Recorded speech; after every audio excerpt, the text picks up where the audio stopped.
Bienvenue dans ce nouveau numéro de Ski Mag consacré à l'emploi et notamment à cet événement qui aura lieu les 19 et 20 avril prochains, le Ski Hit. Et je suis en compagnie de Nicolas David. Bonjour. Bonjour Patrice. Alors vous êtes le maire de la Verrière évidemment et puis vous êtes vice-président de Saint-Quentin-en-Yvelines, chargé de l'emploi, de la formation, de l'apprentissage. Exactement. Alors on va parler évidemment de cet événement, vous allez nous dire pourquoi vous l'organisez. Mais d'abord peut-être on pourrait faire un point sur la situation de l'emploi sur le territoire. Écoutez, l'emploi redémarre. On a un niveau d'emploi qui retrouve celui d'avant-crise, mais on a encore des secteurs en forte tension. Le BTP, le numérique, la santé avec le service à la personne, la mobilité, on cherche des conducteurs, on cherche des chauffeurs de train, de bus, et puis la restauration et la sécurité, d'autant plus avec les JO qui arrivent bien en sûr. 2024, ça ne nous aura pas échappé. Et là, on a un besoin criant de main-d'œuvre, de talent dans ces secteurs particuliers. Donc c'est résumé, il y a des offres d'emploi. Il y en a. On a d'ailleurs le site skiemploi.fr qui regorge toutes ces offres du territoire. Pour essayer de correspondre à la volonté des entreprises. Vous nous direz tout à l'heure, parce qu'il y aura 2 journées, pourquoi vous avez lié l'emploi et puis l'innovation. Mais peut-être on va demander à Jean-Luc Méraud, que vous connaissez bien, de nous présenter cet événement. Qu'est-ce que c'est que ce Ski Hit ?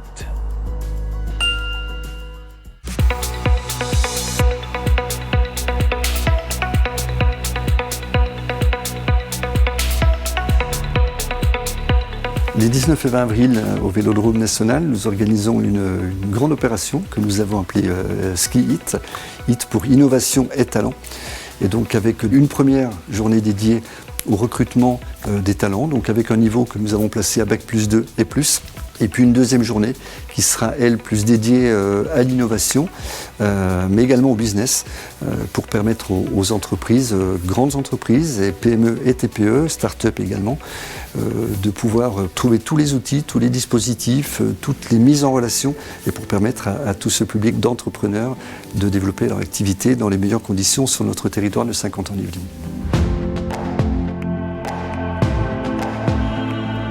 Les entreprises, notamment les entreprises de Saint-Quentin-en-Yvelines, sont en pénurie, il y a une pénurie en termes d'ingénieurs notamment, mais pas que. Donc c'est vraiment ce que nous essayons de développer, permettre à toutes ces entreprises de trouver ici localement les talents dont elles ont besoin et pour lesquels elles ont aujourd'hui beaucoup de difficultés à recruter.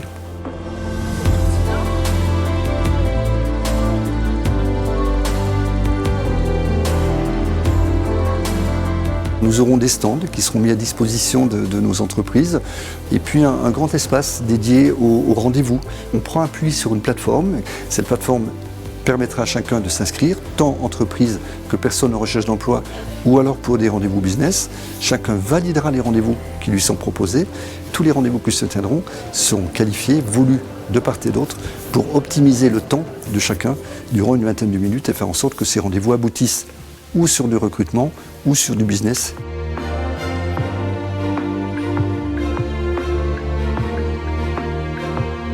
Il y aura un certain nombre d'animations qui permettront de promouvoir les Jeux Olympiques à Saint-Quentin-en-Yvelines autour de tout ce qui va se passer ici en termes d'activités sportives, mais également en termes d'aménagement, d'impact pour les entreprises d'une manière générale.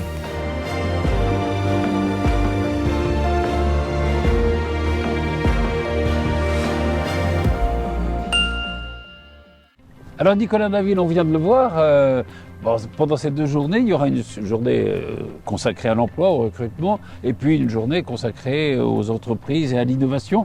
Pourquoi avoir voulu regrouper ces 2 événements dans ces 2 journées ? Écoutez, on a eu le modèle du Big Tour avec la BPI, Oui. vous vous en souvenez, qui a Absolument. très bien marché. On avait le ministre de l'économie qui avait inauguré cet événement. Et donc, comme les entreprises, vous savez que l'agglomération, on est aussi victime des hausses du coût de l'énergie, on doit faire des économies d'échelle.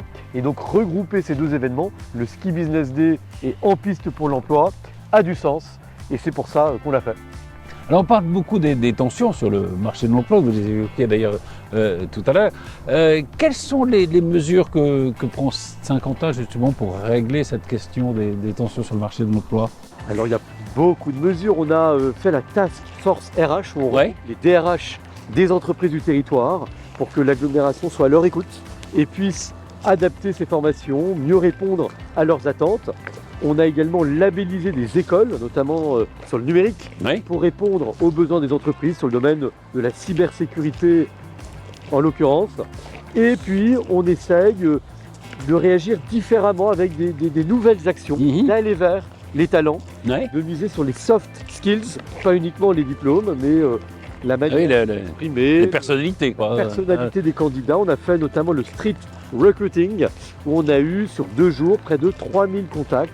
C'est Ça incroyable. permet d'avoir des contacts différenciés et d'évaluer de manière plus originale la personnalité des candidats. Alors ce street recruiting, c'était au mois d'octobre dernier. Il y aura peut-être un prochain au mois de juin. Je vous propose de retrouver un sujet justement qui vous explique ce que c'est ce street recruiting.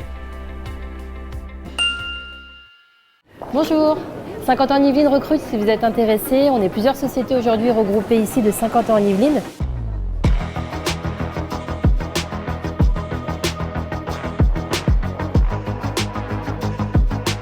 Aujourd'hui, le marché du travail est complètement inversé.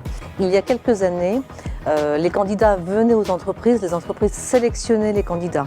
À ce jour, c'est aux entreprises de donner envie aux candidats de nous rejoindre. Il est important d'être connu, de faire connaître sur notre bassin de 50 ans en Yvelines l'existence d'une richesse d'entreprises dans différents domaines d'activité pour avoir un effet direct en termes de recrutement, mais aussi un effet indirect, puisque les usagers de la gare de 50 ans en Yvelines, où nous avons effectué le street recruiting, ont pu parler ainsi à leurs proches, à leurs amis, à leurs relations professionnelles, des besoins en recrutement de Thales sur le bassin des Lancons.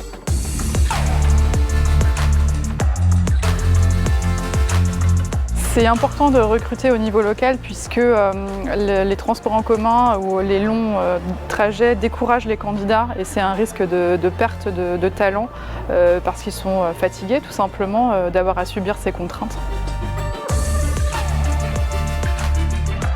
Pour BatiWeb, ça reste extrêmement compliqué de recruter en ligne. On a beaucoup moins de visibilité qu'une grosse structure.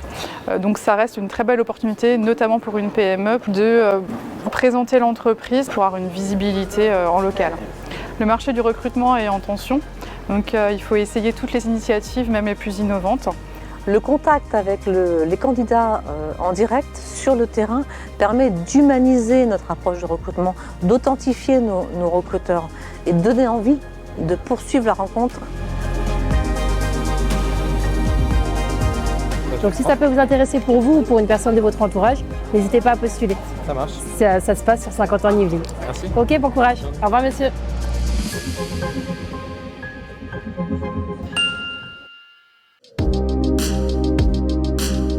Nicolas Dainville, vous vous souvenez, quel souvenir vous gardez de cette opération de street recruiting? Écoutez, un excellent souvenir. C'est vrai qu'en termes d'emploi, il y a une tendance de fond qui est d'aller vers. De ne pas attendre que les gens viennent dans les structures, mais que les structures, les entreprises aillent sur le terrain, au contact des vrais gens, dans la vraie vie, pour les évaluer de manière différente. Et donc c'était un très beau moment. On mise également sur le sport, parfois, pour recruter des candidats, en lien aussi avec les Jeux Olympiques, pour recruter aussi personnalités, des compétences hors diplôme, comme je le disais. Et donc, cette tendance-là, on la retrouve aussi dans toutes les structures d'accompagnement vers l'emploi.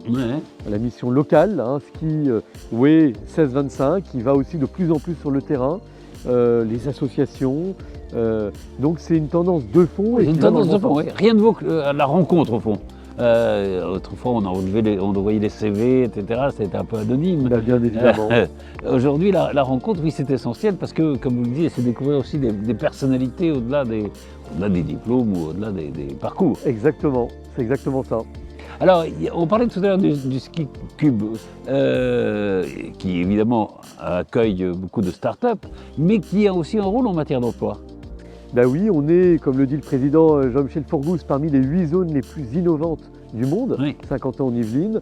Et donc, il faut qu'on mise sur l'innovation. Et donc, on a créé, il y a quelques années, ce Ski Cube, qui est donc cet incubateur à start-up pour les faire croître. Et on a effectivement, depuis maintenant son ouverture, une dizaine de start-up qui, chaque année, sont dans les locaux, ce qui permet ensuite d'avoir des entreprises, ce qui est source d'emploi. Et puis dans ce Ski Cube, on a aussi une vocation plus sociale, de mise en contact de publics plus éloignés de l'emploi avec ces startups. On avait, vous savez, les Déterminés, hein, l'association donc de Moussa Camara, hein, avec lesquels on avait contractualisé pour justement aussi permettre à des gens des quartiers de créer une entreprise. Et j'ajoute la question des invisibles. On a, vous savez, ces publics qui sont sortis des écrans radars, Oui, voilà. qui sont dans nos quartiers, et donc on forme On va aller aussi chercher aussi, voilà. des remettre dans l'emploi, ambassadeurs, voilà. exactement, des ambassadeurs de ces politiques de l'emploi, qui sont des médiateurs, des personnes issues des structures communales, pour aller chercher ces fameux invisibles et les emmener au Ski Cube ou dans nos structures d'accompagnement à l'emploi. Ah, puisqu'on parle de start-up, est-ce que vous connaissez une start-up qui est à Trappes, je crois, qui s'appelle RDI Manager? Affirmatif, très belle start-up. Très belle start-up. Ben, je vous propose de voir le portrait de son créateur, qui s'appelle Kevin Kniffenju.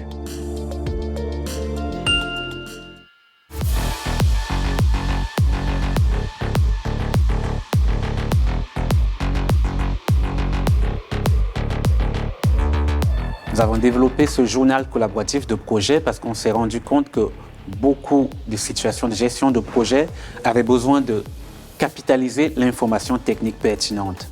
Nous sommes installés à Saint-Quentin en Yvelines, d'une part parce que je connaissais déjà le territoire, j'ai fait ma thèse au Technocentre, et d'autre part parce que nous recherchions un écosystème d'innovation et des locaux accessibles économiquement.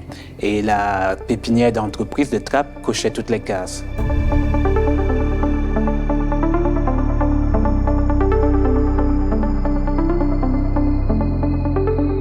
C'est parce que j'ai été ingénieur de recherche dans des grands centres de recherche, j'ai observé comment on y travaillait et puis j'ai compris quelles étaient les bonnes pratiques et quels étaient aussi les freins à un développement fluide et rapide. En ce moment, on vit une époque où l'innovation drive toute l'activité. Alors il faut aller vite parce que le marché a besoin de ça et ne pas se faire doubler. Et c'est là où on s'est dit on va développer un outil simple, efficace pour accompagner les entreprises, les petites comme les grandes. Pour faire simple, RD Manager, ça permet de capitaliser l'information technique pertinente du projet et puis de la partager avec les parties prenantes.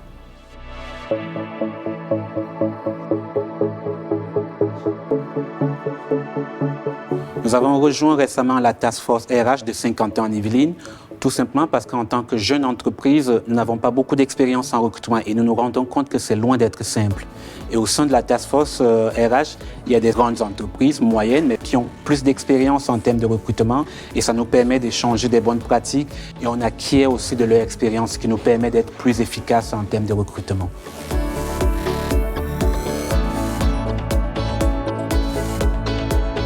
Côté recrutement, nous avons vraiment utilisé les actifs du territoire, la plateforme Sky Emploi et les événements que le Sky Cube organise pour l'emploi des collaborateurs. Et nous avons pu recruter plusieurs de nos collaborateurs via ces différents leviers.